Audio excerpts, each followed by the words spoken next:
oitavo ano, vamos iniciar a terceira semana. Agora vocês já podem depositar as atividades no aplicativo Conexão Escola, né?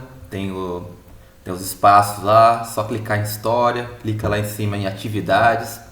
Depois você escolhe a atividade que você vai criar ou anexar e depois você clica em entregar, tá bom, pessoal? A gente está entrando na terceira semana, então o da semana 1 já está lá, da semana 2 também já está lá, a atividade complementar também está lá e eu vou depositar a partir dessa semana também o espaço para vocês responderem as atividades, tá bom? Então como é que a gente vai ver aqui na terceira semana? Qual que é a unidade temática?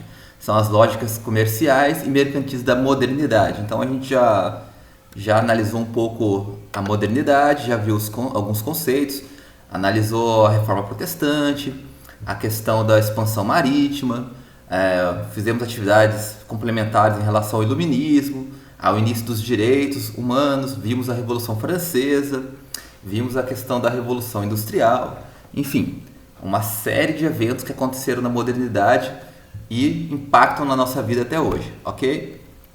Hoje a gente vai continuar abordando questões dentro da modernidade que pegam desde o mercantilismo até o processo de independência, que também são frutos ali da Revolução Francesa, tá bom, pessoal? Então vamos ver.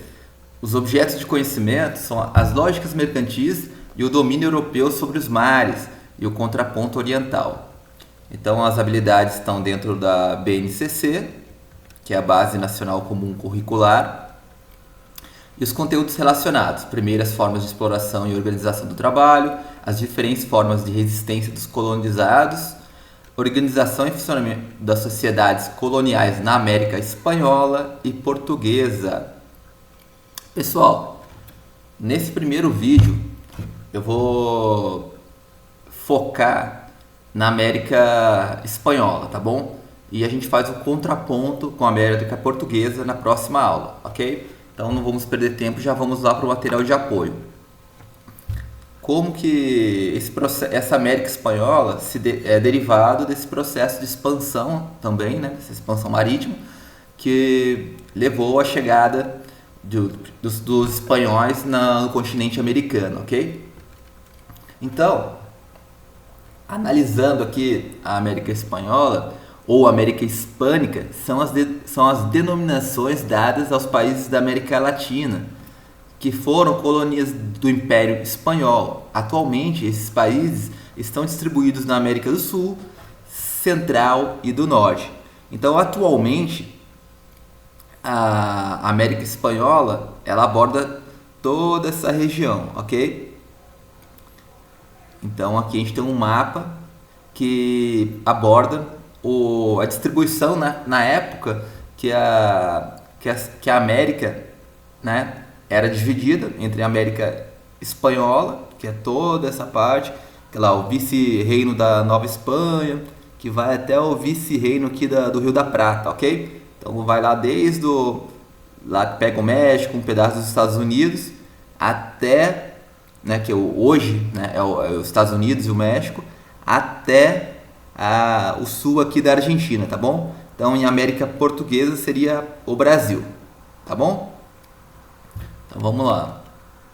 Bom, o processo de colonização das Américas se inicia em 1492, com a chegada da esquadra do navegador italiano Cristóvão Colombo, em busca de uma rota alternativa para as Índias. Colombo desembarca no Caribe. Então ele desembarcou mais ou menos aqui na região da América Central, tá bom? Esse foi Cristóvão Colombo. Os limites territoriais que dariam origem à América Espanhola começaram a ser traçados 2 anos após a descoberta, em 1494, com a assinatura do Tratado de Tordesilhas. Este acordo previa a divisão de todos os novos territórios descobertos e por descobrir entre os reinos de Portugal e Espanha. Então, pessoal, por isso nós temos essa divisão. Por lado de cá, pro lado esquerdo do vídeo, temos a América Espanhola e o Brasil é considerado a América Portuguesa. Então, o Tratado de Tordesilhas delimitou essa divisão. Tá bom, pessoal? Então, é o Tratado de Tordesilhas, ok? Bom, e como que se dava essa relação, né, entre esses países, né, esses estados nacionais europeus que chegavam na América? Então, eles chegavam no que era chamado Novo Mundo. Então, em 1517, exploradores espanhóis terminavam uma guerra contra os muçulmanos na Península Ibérica e voltavam-se com afinco para ocupar territórios descobertos na América. Então, a partir de 1517, eles realmente focaram na exploração desses territórios, ok? No chamado Novo Mundo, os colonos espanhóis encontraram metais preciosos e esses passaram a ser a base da economia das colônias. Obedecendo ao pacto colonial, toda a riqueza retirada da colônia era enviada para a metrópole. Então, todos aquele território que era explorado agora que começou a ser mais explorado a partir de 1517, toda a riqueza que era produzida ali era enviado para a Europa, né? No caso para a Espanha, né? Então, o pacto colonial pode ser definido como um conjunto de regras, leis e normas que as metrópoles, Portugal, Espanha, impunham às suas colônias, Brasil e toda a região da América Latina, durante o período colonial. Essas leis tinham como objetivo principal fazer com que as colônias só comprassem e vendessem produtos de sua metrópole. Então, o comércio só era permitido entre colônia e metrópole. Não poderiam fazer comércio com outros estados nacionais. Tá bom, pessoal? Então, o Pacto Nacional ele trabalhava da seguinte forma: de um lado tinha a colônia, de outro lado tinha a metrópole. Da colônia se tiravam as matérias-primas e os gêneros tropicais. A metrópole, ela manufaturava, quer dizer o que? Ela trabalhava esse material e revendia para a colônia de forma mais cara. Então, esse processo que embasava esse tipo de comércio, né, do mercantilismo daquele período. Tá bom, pessoal? A mão de obra utilizada era escrava. Então, existia a escravidão indígena e a escravidão africana, ok? Nessas colônias. O espírito evangelizador da religião católica também levava os exploradores a querer conseguir novas almas para a igreja.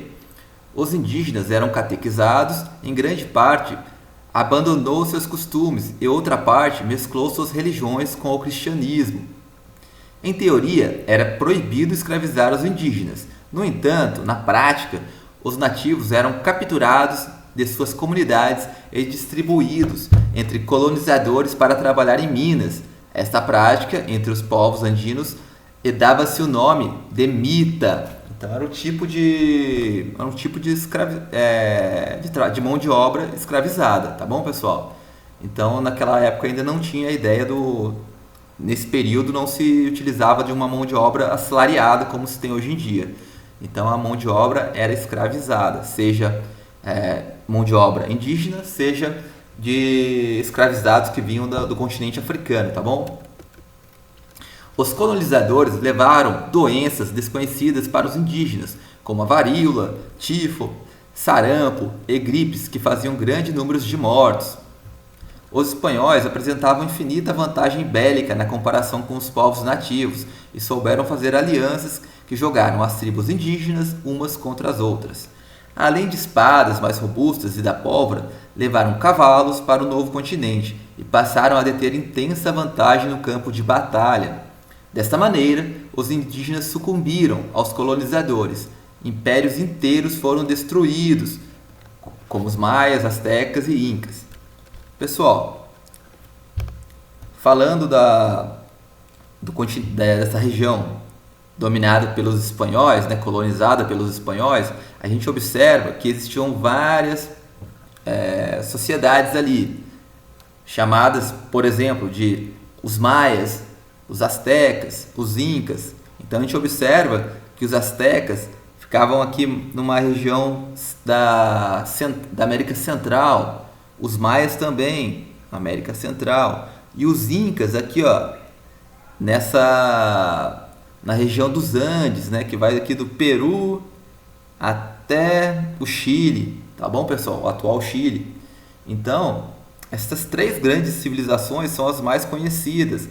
No entanto, esses impérios não conviveram no mesmo período, tá bom? Só para a gente entender, não vou aprofundar muito nesses povos, porque a gente está falando mais da questão europeia, mas vamos só conhecer um pouco desses povos, tá bom?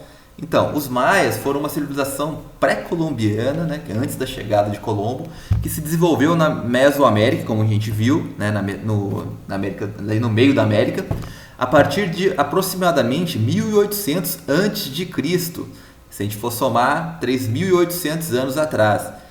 Auge da civilização maia é conhecido como período clássico e aconteceu entre 250 d.C. e 900 d.C. Nesse período, esse povo realizou um grande número de construções e a população que habitava a região alcançou seu pico. Então você pode reparar que eles tinham construções bastante desenvolvidas. Então, quando através de escavações descobriu essas civilizações, esses arqueólogos ficaram bastante surpresos, né, com tamanho desenvolvimento, ok? Outro povo ali da Mesoamérica ou da América Central, né, os astecas, se estabeleceram no Vale do México e sua capital, Tenochtitlán, é onde hoje se encontra a cidade do México. Estima que em 1450 contava com cerca de 300 mil habitantes. Os astecas construíram um império com 500 cidades, olha para vocês verem, pessoal, 500 milhões de habitantes, e se estendiam numa área que abarcava desde o Golfo do México até o Oceano Pacífico. Então, os astecas também eram bastante desenvolvidos, e os astecas, sim, tiveram um certo contato ali com os espanhóis, ok? Os espanhóis observaram essas cidades, né, tão desenvolvidas. Para eles foram uma surpresa também, né? Bom, outra civilização que também foi encontrada pelos espanhóis são os incas, né, que eles se caracterizam ali eles ficavam na região dos Andes, regiões montanhosas. Então as construções normalmente eram feitas em montanhas, tá bom, pessoal? Então você pode ver as características deles, dessas construções em montanhas, e também bastante sofisticadas essas construções e essas sociedades, ok? O Império Inca começou a se desagregar no final do século XV, ao enfrentar várias rebeliões internas. Neste período, chegam os espanhóis, que se aliam aos inimigos dos Incas e terminam por conquistá-los em 1533. O imperador Atahualpa foi executado e, após sua morte, os Incas se refugiaram nas montanhas, onde resistiram até 1571, quando foi capturado e morto o último líder, Tupac Amaru, ok? Depois também o filho do Tupac Amaru tentou também mais uma vez recuperar essa terra, né, indígena, esse controle da região, mas foi vencido mais uma vez pelos espanhóis, ok? Então a gente observou que os três principais povos que foram, né, que representam essas civilizações da América são os maias, um período anterior aos espanhóis, e os astecas e os incas, que tiveram um certo contato com os espanhóis. Então a gente percebe que se perdeu bastante dessa cultura, né? Apesar de lá no México, no Peru, no Chile, na Argentina, ainda a gente observar que tem uma cultura indígena muito forte, mas a perversidade que foi a colonização, né, espanhola acabou devastando essas populações e grande parte da sua cultura, tá bom, pessoal? Bom, administração colonial. A metrópole controlava as colônias através da Casa de Contratação, que tinha sua sede em Sevilha e mais tarde em Cádiz. Também havia o Conselho das Índias. a quem cabia a administração colonial e a quem era representado nas colônias pelos chapetones. Ok, pessoal? Da mesma forma, havia os cabildos, também chamados de conselhos municipais. Esses conselhos representavam a metrópole e controlavam o policiamento, o recolhimento de impostos e a justiça. Então, quem controlava todas as regras, né, aqui na América eram essas representações administrativas, né, que eram os cabildos e, os chapetones, ok?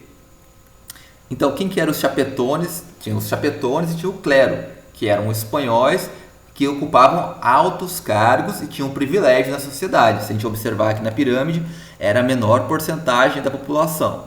Existiam também os crioulos, que eram descendentes de espanhóis nascidos na América, elite colonial, grandes proprietários e comerciantes, integrantes dos cabildos. Então, eles que organizavam também eles respondiam pela organização administrativa desses cabildos, ok? Quem eram os mestiços? Eram capatazes e artesãos que serviam aos crioulos, ok? E existiam índios e negros, explorados como escravos, semi-escravos, no sistema de mita ou repartimento, que eram trabalho forçado nas minas e a encomenda, trabalho servil nos latifúndios agroexportadores, também chamado de haciendas ou plantations, que eram as grandes fazendas. Então, pessoal, o pessoal trabalhava no minério e também nessas fazendas, né? Exportando produtos como café, cana-de-açúcar, enfim. Então, a gente observou que, para além dos índios, também os negros foram explorados, ok?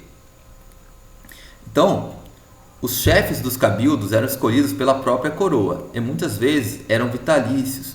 O povo não participava dos cabildos, mas eram chamados quando havia decisões importantes a tomar. Essa situação foi registrada quando Napoleão invadiu a Espanha em 1807 e o rei Fernando VII foi preso pelas tropas francesas. No século XVIII, a Espanha reorganizava administrativamente suas colônias na América. Por isso, são criados o Vice-Reinado da Nova Espanha, a Capitania Geral da Guatemala, Capitania Geral de Cuba, Capitania Geral da Venezuela, Capitania Geral do Chile, Vice-Reinado de Nova Granada e Vice-Reinado do Rio da Prata. Pessoal, então, quando Napoleão, lá em 1807, ele pretende expandir a França, ele acaba ocupando tanto Portugal quanto Espanha, ok?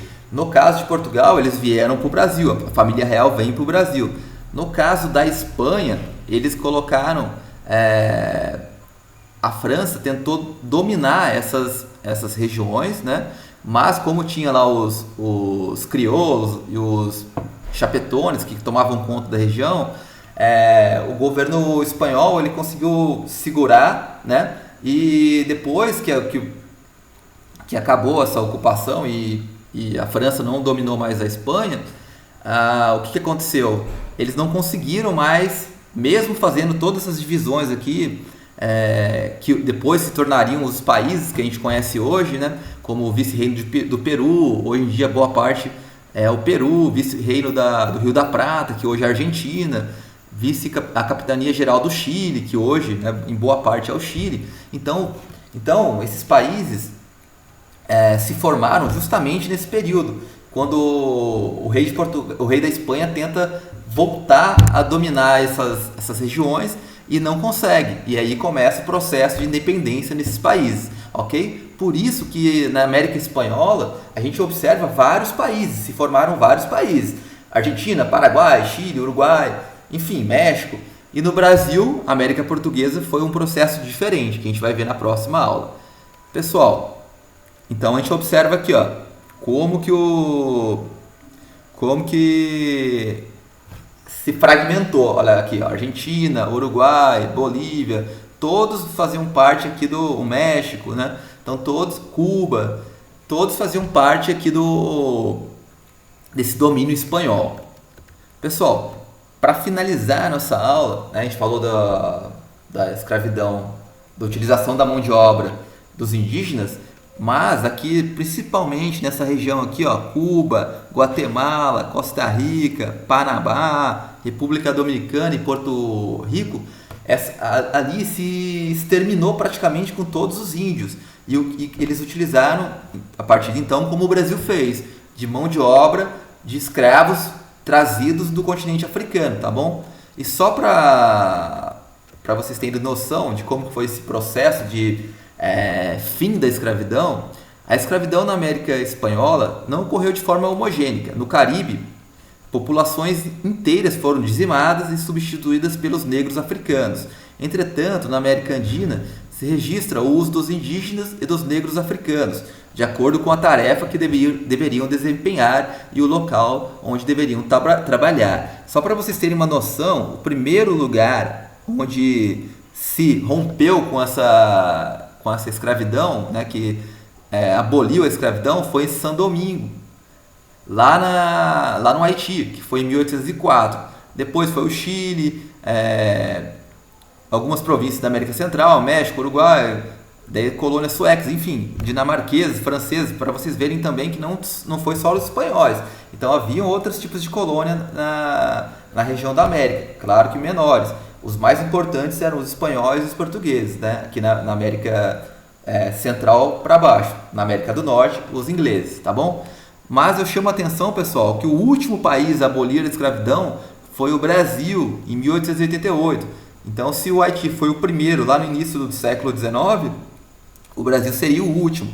Então, o Brasil carrega um pouco da herança da escravidão, no preconceito racial, né? Em todas essas questões aí que a gente observa hoje em dia, que são crimes, mas a gente carrega uma herança desse período de escravidão no Brasil, que foi tardiamente abolido, tá bom, pessoal? Então, a gente falou hoje da América Espanhola, né? Então, a gente viu um pouco de como eles chegaram, né? De como que eles se organizavam essa questão do pacto colonial. A gente viu a ideia da escravidão indígena e africana. A gente observou os principais povos, os astecas, os maias, né? E os incas, que são povos importantes, né? Para a cultura local. E a gente observou que existia uma administração espanhola bem distribuída aí nessa pirâmide que a gente observou, tá bom? Então, na próxima aula, lembrando que se vocês quiserem obter mais informações sobre o tema da aula, pode clicar aqui no link. Vocês vão cair direto no site toda a matéria, da onde eu tirei bastante informações para tá formando essa aula, tá bom, pessoal? Então, a gente viu aqui essa formação dessa colônia, né, que se formou aí a partir da metrópole espanhola, e a gente observou ali, né, a partir do Tratado de Tordesilhas, e na próxima aula a gente vai ver como que se deu no Brasil a partir do domínio português, e a gente vai falar da questão a ser respondida, tá bom, pessoal? Um grande abraço e até a próxima.